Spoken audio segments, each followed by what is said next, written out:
दोस्तों, विशाखापट्टनम के ACA वीडीसीए cricket stadium में आज तीसरे और निर्णायक वनडे में गेंदबाजों के तूफान के बाद टीम इंडिया के ओपनिंग बल्लेबाज रोहित शर्मा और यशस्वी जायसवाल ने ऐसा तूफान मचाया कि पूरा मैच पलट दिया। दोनों ने साउथ अफ्रीकी गेंदबाजों को जमकर धुलाई की। जी हां दोस्तों, बताएंगे पूरी खबर, तो वीडियो को अंत तक जरूर देखें। लेकिन उससे पहले आपको क्या लगता है, यशस्वी जायसवाल और रोहित शर्मा कौन सबसे खतरनाक बल्लेबाज? अपनी राय नीचे कमेंट में जरूर बताएं। और अगर आप टीम इंडिया के फैन हो तो वीडियो को लाइक जरूर करें। दोस्तों, विशाखापट्टनम के एसीए वीडीसीए स्टेडियम में तीसरे और निर्णायक वनडे का आगाज ऐसा हुआ मानो पूरा क्रिकेट संसार अपनी सांसें थामे इस जंग का इंतजार कर रहा हो। टॉस जीतकर केएल राहुल ने गेंदबाजी चुनी, जबकि पिच शुरुआत में बल्लेबाजों के लिए अच्छी दिखाई दे रही थी। लेकिन राहुल और उनकी टीम को पूरा भरोसा था कि तेज गेंदबाज शुरुआती ओवरों में विकेट निकालकर मैच भारत के पक्ष में खींच सकते हैं। अर्शदीप सिंह ने नई गेंद के साथ शानदार स्विंग कराई और चौथे ही ओवर में रिकेल्टन को खाता खोले बिना पवेलियन भेज दिया। वहीं दूसरी ओर डी कॉक ने आक्रामक शुरुआत करते हुए भारतीय गेंदबाजों पर दबाव बनाने की कोशिश की। उन्होंने 89 गेंदों पर 106 रन की शतकीय पारी खेली और भारत के लिए सबसे बड़ी चुनौती बन गए। टेम्बा बाउमा ने भी 48 रन की अहम पारी खेलकर डी कॉक का साथ दिया, लेकिन भारतीय गेंदबाजों ने बीच बीच में महत्वपूर्ण विकेट लेकर रणगति को कभी पूरी तरह तेज नहीं होने दिया। हर्षित राणा ने अच्छी गति से गेंदबाजी की, जडेजा ने कसी हुई लाइन रखी, लेकिन असली कहर बरपाया कुलदीप यादव और प्रसिद्ध कृष्णा ने। कुलदीप की टर्न, स्लो फ्लाइट और विविधता ने दक्षिण अफ्रीका के मिडिल ऑर्डर को खोखला कर दिया। उन्होंने डेवॉल्ड ब्रेविस, जैनसन और लुंगी एनगिडी को आउट करते हुए पारी की कमर तोड़ दी। दूसरी ओर प्रसिद्ध कृष्णा ने 9.5 ओवर में 66 रन देकर 4 विकेट निकालकर अपनी धार दिखा दी। उनका लाइन लेंथ इतना सटीक था कि बल्लेबाज समझ ही नहीं पाए कि गेंद अंदर आएगी या बाहर जाएगी। अंत में साउथ अफ्रीका 47.5 ओवर में 270 रन पर ऑल आउट हो गई। डीकॉक के अलावा कोई भी बल्लेबाज बड़ी पारी नहीं खेल पाया और भारतीय गेंदबाजों की अनुशासित गेंदबाजी ने पारी को 300 तक नहीं पहुंचने दिया। 271 रन का लक्ष्य भले ही कागज पर बड़ा न लगे, लेकिन विशाखापट्टनम की यह पिच लाइट्स के नीचे तेज गेंदबाजों के लिए बेहद खतरनाक साबित हो रही थी। हवा में नमी, गेंद पर स्विंग और पिच पर अतिरिक्त उछाल, ये तीनों कारण भारत की चेस को चुनौतीपूर्ण बना रहे थे। मगर जैसे ही रोहित शर्मा और यशस्वी जायसवाल मैदान पर उतरे, ऐसा लगा कि भारत इस चैलेंज को डरकर नहीं बल्कि दबदबा बनाकर पूरा करने वाला है। पहले ही ओवर में यशस्वी ने जैनसन की गेंद को कवर के ऊपर से चौके में बदलकर बता दिया कि भारत आज रक्षात्मक नहीं खेलेगा। वहीं दूसरी तरफ रोहित शर्मा ने शुरुआती पलों में ही अपने क्लासिक स्ट्रेट ड्राइव और कवर पंच से दर्शकों का दिल जीत लिया। 5वें ओवर में रोहित ने एनगिडी की शॉर्ट गेंद पर बैकफुट छक्का लगाया, इतना ऊंचा और इतना लंबा कि स्टेडियम कुछ पलों के लिए तालियों और नारों से गूंज उठा। ये वही शॉट था जिसके साथ एक ऐतिहासिक रिकॉर्ड भी बन गया। रोहित शर्मा ने इसी पारी के दौरान इंटरनेशनल क्रिकेट में अपने 20,000 रन पूरे कर लिए। ये वह मुकाम है जिसे दुनिया के गिने चुने महान बल्लेबाज ही छू पाए हैं। स्टेडियम में लगे स्क्रीन पर जैसे ही यह रिकॉर्ड फ्लैश हुआ, दर्शकों ने खड़े होकर हिटमैन हिटमैन का नारा लगाया। यशस्वी दूसरी ओर बेहद संयमित और तकनीकी बल्लेबाजी कर रहे थे। उन्होंने महाराज की गेंद पर शानदार स्वीप खेला और फिर बैक टू बैक चौके लगाकर रणगति को तेज किया। उनकी बल्लेबाजी में युवा जोश भी था और परिपक्व सोच भी। रोहित शर्मा हिटमैन मोड में पूरी तरह आ चुके थे। जैनसन की फुल लेंथ गेंद को उन्होंने फ्लिक करके छक्के में बदल दिया, इतनी खूबसूरती से कि गेंद बाउंड्री लाइन पार करते हुए एक पल को हवा में थमती सी लगी। उनके हर शॉट में वह आत्मविश्वास झलक रहा था जो सिर्फ अनुभवी और महान खिलाड़ियों में होता है। रोहित ने सिर्फ 55 गेंदों में अपना अर्धशतक पूरा कर लिया और उसके बाद भी बिना रुके, बिना ढीले पड़े अपनी आक्रामक बल्लेबाजी जारी रखी।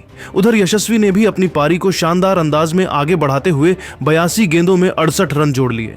उनके 7 चौके और एक छक्का साउथ अफ्रीका की गेंदबाजी पर दबदबा दिखा रहे थे। 18वें ओवर तक भारत 120 के पार पहुंच चुका था और साउथ अफ्रीका को समझ नहीं आ रहा था कि विकेट कैसे लिया जाए। गेंदबाजी बदलने से लेकर फील्डिंग में बदलाव तक सब किया गया, मगर रोहित यशस्वी की जोड़ी को रोकना असंभव सा लग रहा था। लेकिन फिर आया केशव महाराज का एक जादुई पल। उन्होंने एक शानदार टर्न लेती गेंद फेंकी। रोहित ने कवर में डिफेंसिव ड्राइव खेलना चाहा, लेकिन गेंद बल्ले का किनारा लेकर सीधे फील्डर ब्रेट्सके के हाथों में चली गई। रोहित की 75 रन की पारी 83 गेंदों में 3 छक्के और 7 चौकों से सजी एक बड़ी शतकीय पारी की तरफ बढ़ रही थी, लेकिन इस गेंद ने उनकी शानदार शुरुआत को रोक दिया। हालांकि रोहित का विकेट दक्षिण अफ्रीका को मिला, लेकिन भारत का नियंत्रण मैच पर पहले ही मजबूत हो चुका था। रन इतने सहज और मजबूती के साथ आए थे कि साउथ अफ्रीका की उम्मीदें धीरे धीरे खत्म होती जा रही थी। रोहित के आउट होने के बाद मैदान पर आए विराट कोहली।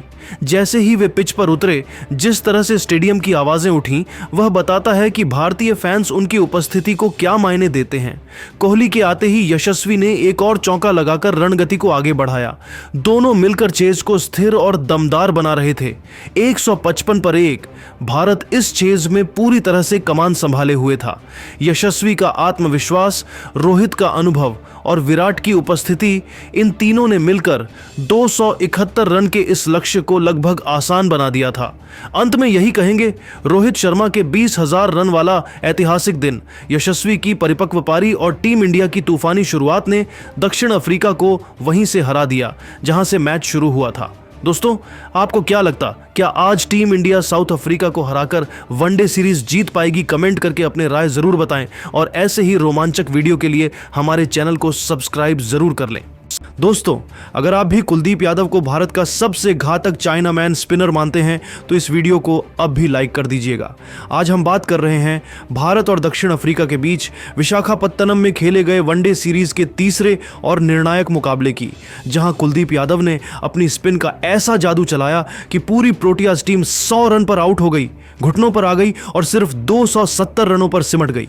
दोस्तों, कुलदीप ने 4 विकेट चटकाए और ये उनके वनडे करियर का 9वां और दक्षिण अफ्रीका के खिलाफ 5वां 4 विकेट हॉल रहा। उनकी गेंदबाजी की वजह से ही प्रोटियाज टीम नियमित अंतराल पर झटके लगते रहे और बड़े स्कोर की ओर नहीं बढ़ पाई। आपको दोस्तों कुलदीप की इस धांसू गेंदबाजी का पूरा ब्रेकडाउन और वो खास रिकॉर्ड दिखाने जा रहे हैं, लेकिन उससे पहले आप सभी से एक सवाल क्या लगता है, कुलदीप यादव अब अश्विन और जडेजा के बाद भारत के नंबर 1 स्पिनर बन चुके हैं या अभी और मेहनत बाकी है? नीचे कमेंट करके बताना ना भूलिएगा।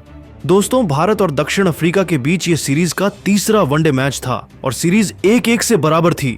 विशाखापत्तनम का स्टेडियम इस दिन खचाखच भरा था और चारों ओर शोरगुल का माहौल था, जिसमें फैंस की दीवानगी साफ झलक रही थी।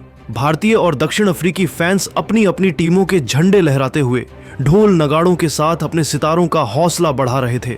मैच की शुरुआत टॉस के साथ हुई और इस बार टॉस जीतना बहुत अहम था, क्योंकि ड्यू फैक्टर की वजह से चेज करना आसान माना जा रहा था। भारतीय कप्तान के एल राहुल ने सिक्का उछाला और किस्मत ने उनका साथ दिया। राहुल के चेहरे पर मुस्कान साफ दिखाई दे रही थी।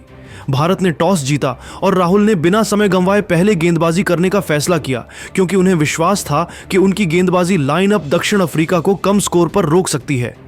मुकाबला शुरू हुआ तो दक्षिण अफ्रीका की पारी की शुरुआत रेयान रिकेल्टन और क्विंटन डी कॉक ने की, लेकिन पहले ही ओवर में अर्शदीप सिंह ने रिकेल्टन को क्लीन बोल्ड कर खाता खोले बिना पवेलियन भेज दिया। उसके बाद डी कॉक और बाउमा ने साझेदारी की और स्कोर 114 तक पहुंच गया, लेकिन जडेजा ने बाउमा को 48 रन पर आउट कर साझेदारी तोड़ दी। फिर प्रसिद्ध ने ब्रीद्स के और मार्करम को सस्ते में आउट किया। डी कॉक ने शतक ठोका, लेकिन प्रसिद्ध ने उन्हें 106 रन पर यॉर्कर से बोल्ड कर दिया। स्कोर 200 के पार पहुंचा, लेकिन मध्यक्रम लड़खड़ा गया। अब बारी थी कुलदीप यादव की और उन्होंने आते ही कमाल कर दिया।